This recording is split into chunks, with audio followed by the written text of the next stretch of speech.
राधे राधे मेरे प्यारे भाइयों बहनों माताओं व बंधुओं, सनातन धर्म चैनल में आपका स्वागत है। यदि आपने हमारा चैनल अब तक सब्सक्राइब नहीं किया है तो जरूर करें और बेल आइकॉन दबाना ना भूलें ताकि आपको हमारी आने वाली सारी वीडियो की जानकारी सबसे पहले हो सके। तो चलिए शुरू करते हैं।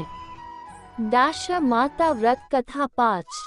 एक राजा की 2 रानियां थी। रानी की प्यारी रानी को लक्ष्मी कहा जाता था और दूसरी रानी को रानी होने पर भी कुलक्ष्मी कहा जाता था। एक दिन लक्ष्मी रानी क्रोध होकर लकड़ी का पटा ले मलिन कपड़े पहनकर कोप भवन में जा लेटी। राजा ने लक्ष्मी से पूछा, तुम कोप भवन में क्यों पड़ी हो?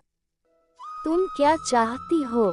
रानी बोली, कुलक्ष्मी को देश निकाला दिया जाए। कुलक्ष्मी रानी थी इसलिए उसे निकाला देने से राजा की बदनामी होने का डर था, इसलिए रानी को पीहर छोड़कर आने की बात सोची गई। राजा ने पटरानी को एक रथ में सवार कराया और स्वयं घोड़े पर चढ़कर रथ के साथ चलने लगा। एक बीहड़ जंगल में पहुंचकर राजा ने रथ को रुकवाया। पालकी ढोने वालों को वहां से हट जाने को कहा गया। राजा रानी को उस जंगल में छोड़कर घोड़े पर सवार होकर अपने महल में आ गया। कुलक्ष्मी को बाट जोहते सारी रात बीत गई। रानी को प्यास लगी, वह रथ से उतरकर पानी के तलाश में चल दी। रानी ने आसपास पानी खोजा परंतु उसे कोई जलाशय नहीं दिखाई दिया। रानी ने एक सारस के जोड़े को एक तरफ जाते देखा। रानी कुलक्ष्मी सारस के जोड़े के पीछे चल दी। चलते चलते वह एक नदी के किनारे पहुंच गई। रानी ने सोच आदि से निर्वत होकर उसी नदी में स्नान किया और जल पीकर अपनी प्यास बुझाई। उस समय कुछ अन्य स्त्रियां भी स्नान कर रही थी। स्नान करने के बाद उन स्त्रियों ने दशा माता का डोरा लिया। उनके पास एक डोरा बच गया। उन्होंने रानी से डोरा लेने का अनुरोध किया। रानी डोरा लेकर अपने रथ में आकर बैठ गई। दशा माता ने रानी की परीक्षा लेने के लिए एक बुढ़िया का वेश धारण कर उसके रथ के पास आए। वह रानी से बोली कि बेटी, यहाँ बैठी क्या कर रही हो? रानी ने बुढ़िया से कहा, पहले तुम बताओ तुम कौन हो?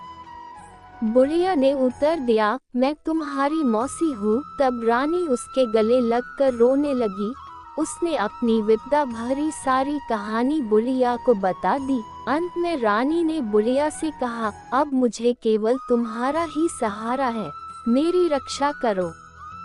दशा माता की कृपा से उसी जगह माया का शहर बस गया। रानी के भाई भाभी आदि सारा मायका वहाँ प्रकट हो गया।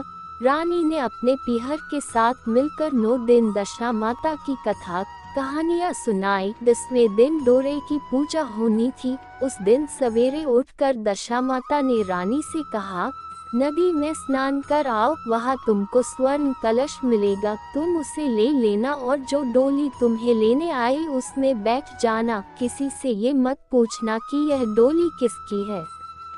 रानी ने नदी में स्नान किया। वह स्नान करके बाहर निकल आई तो उसे 2 स्वर्ण के कलश नदी के किनारे रखे मिले। उन्हीं के पास रेशमी वस्त्र रखे थे। उन वस्त्रों को रानी ने पहन लिया। वह चलने को तैयार हुई तो उसे डोली आती दिखाई दी। वह डोली में बैठ गई और अपने घर पहुंच गई।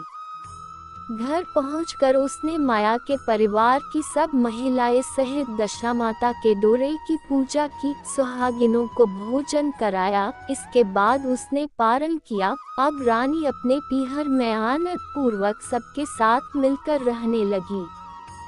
इधर कुछ समय बाद राजा को रानी कुलक्ष्मी का ध्यान आया। राजा ने विचार किया कि जिस दिन से मैं रानी को जंगल में छोड़कर आया हूँ तब से उनका कोई समाचार नहीं मिला। चलकर देखना चाहिए कि रानी कुलक्ष्मी का क्या हाल है।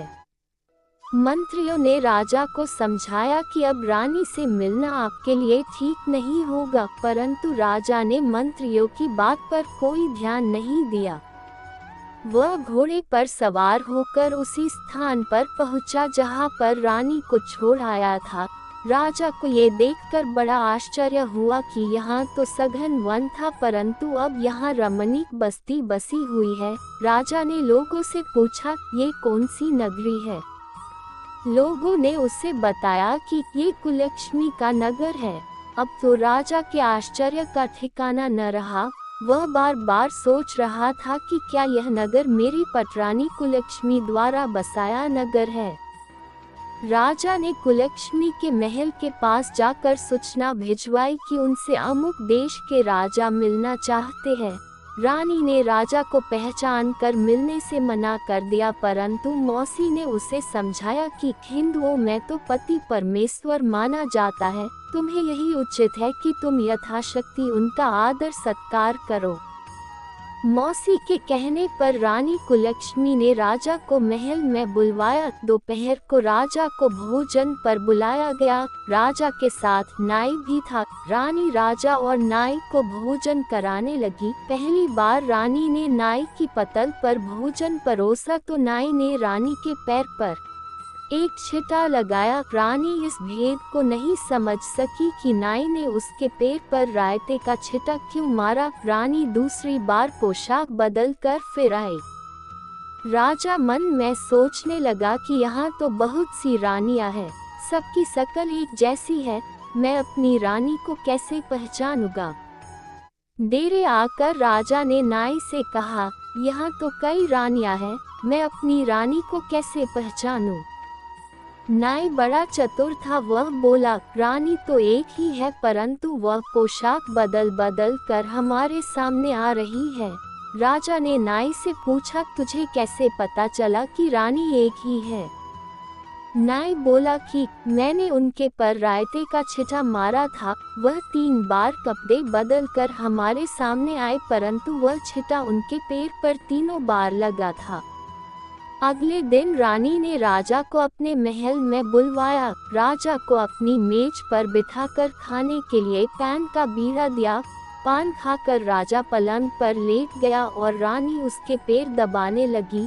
राजा ने रानी से अपने किए के लिए क्षमा मांगी और रानी को अपनी राजधानी में चलने को कहा। रानी ने कहा, आप मुझे किस मुंह से चलने को कह रहे हो? आप तो मुझे जंगल में अकेला छोड़कर चले गए थे। आप तो दूसरी रानी के कहने में आकर मेरा परित्याग कर चुके थे। ये तो मेरी मौसी का किया हुआ है, उसी के कारण ये सब वैभव मुझे प्राप्त हुआ है, वरना आप तो मेरा सर्वनाश कर चुके थे। राजा ने रानी को बहुत समझाया। तब रानी बोली कि मैं केवल एक शर्त पर आपके साथ चल सकती हूँ। आप मेरी मौसी से वरदान मांगेंगे कि यह नगरी आपकी राजधानी के पास पहुँचा दे, जिससे जब मेरा मन चाहे आपके पास रहूं और जब जी चाहे तो मौसी के दिए महल में चली जाओ। मेरी मौसी बड़ी दयालु है, संभव है कि वह हमारी बात मान जाए। राजा ने दशामाता मौसी से प्रार्थना की। मौसी ने राजा की बात मानकर दोनों शहरों को पास पास स्थापित कर दिया, मानो एक दूसरे के ही भाग हो। राजा ने दशामाता की कृपा का फल जानकर शहर में ढिंढोरा पिटवाया कि उसकी प्रजा दशामाता की पूजा किया करे। भगवती दशामाता ने जिस प्रकार कुलक्ष्मी पर दया करी, वैसे ही दया सब जनों पर करे। आपको हमारी वीडियो पसंद आती है तो वीडियो को लाइक और शेयर जरूर करें और कमेंट में राधे राधे लिखना ना भूलें।